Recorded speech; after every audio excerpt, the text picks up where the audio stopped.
মহামান্য ট্রাইব্যুনাল যদি তার এভিডেন্সটাকে বিলিভেবল মনে করেন এবং ট্রু ডিসক্লোজার বলে মনে করেন, true disclosure of the facts মনে করেন, যতদিন পর্যন্ত এই মামলার বিচার নিষ্পত্তি না হয়েছে কারাগারে থাকবেন, রাষ্ট্রের হেফাজতে থাকবেন। ফৌজদারি অপরাধের বিচার হয় ফৌজদারি কার্যবিধি, দণ্ডবিধি সহ অন্যান্য ফৌজদারি বিধান অনুযায়ী। রাজসাক্ষীর বিষয়ে ফৌজদারি আইনবিদ ও সুপ্রিম কোর্ট বার অ্যাসোসিয়েশনের সাধারণ সম্পাদক রুহুল কুদ্দুস কাজল বলেন, রাজসাক্ষী তিনি যিনি একজন অপরাধী, তাকে আদালতের কাছে অপরাধের দায় স্বীকার করতে হয়। একই সঙ্গে তার সঙ্গে যারা অপরাধে জড়িত ছিলেন তাদের অপরাধের পূর্ণাঙ্গ বিবরণ দিতে হয়। বিচার শেষ না হওয়া পর্যন্ত সেই রাজসাক্ষীকে আটক রাখতে হয়। ফৌজদারি কার্যবিধির ৩৩৭, ৩৩৮ ও ৩৩৯ ধারায় কে হবেন রাজসাক্ষী, রাজসাক্ষীর ক্ষমা এবং তাদের বিচার পদ্ধতির বিষয়ে বর্ণনা করা আছে।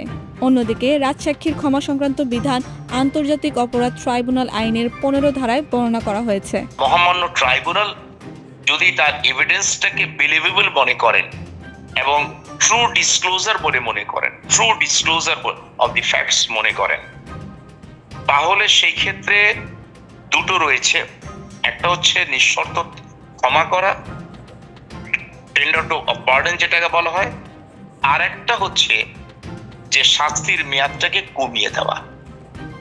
তো সুতরাং এই অ্যাপ্রুভারের সাক্ষ্যের উপর ভিত্তি করে সাক্ষীর দণ্ড হবে কি না, সাক্ষীকে ক্ষমা করা হবে কি না, সবকিছু নির্ভর করছে মহামান্য ট্রাইব্যুনালের উপরে। ট্রাইব্যুনাল প্রচলিত আইনের ঊর্ধ্বতন আদালতের বিভিন্ন নজির বা সিদ্ধান্তের আলোকে এবং সাক্ষ্য প্রমাণের ভিত্তিতে সেটাকে নির্ধারণ করবেন। রাজসাক্ষীর ঘোষণার প্রক্রিয়া সম্পর্কে জানা যায়, আদালত সংশ্লিষ্ট ব্যক্তিকে রাজসাক্ষী হিসেবে ঘোষণা করেন। বিচার শেষ না হওয়া পর্যন্ত সে ব্যক্তিকে কারাগারে রাখা হয়, যাতে অন্য কেউ তাকে প্রভাবিত করতে না পারে। জেনেছি যে আব্দুল্লাহ মামুন সাহেবের সাক্ষ্যটা তারা ক্যামেরাতে নিবেন, ওপেন কোর্টে না।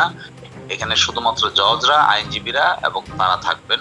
অন্যান্য আসামির যারা আইনজীবী আছেন তারা তাকে ক্রস এক্সামিনেশন করবেন, জেরা করার সুযোগ পাবেন। ওই রায়ের সময় আব্দুল্লাহ মামুন সাহেবকে আদালত যদি তার কথা বিশ্বাস করেন তাহলে তাকে খালাস দিবেন। সকল ধরনের সেফটি এবং সিকিউরিটি মেনটেন করে তাকে সেপারেটলি রাখা হয়, যেন যাদের বিরুদ্ধে তিনি সাক্ষ্য দিবেন তারা যেন তার কোনো অসুবিধা তৈরি করতে না পারে, এই মর্মে সকল সেফটি সিকিউরিটি দেওয়ার জন্য একটি আদেশ দিয়েছেন জেল কর্তৃপক্ষকে। যতদিন পর্যন্ত এই মামলার বিচার নিষ্পত্তি না হয়েছে কারাগারে থাকবেন, রাষ্ট্রের হেফাজতে থাকবেন।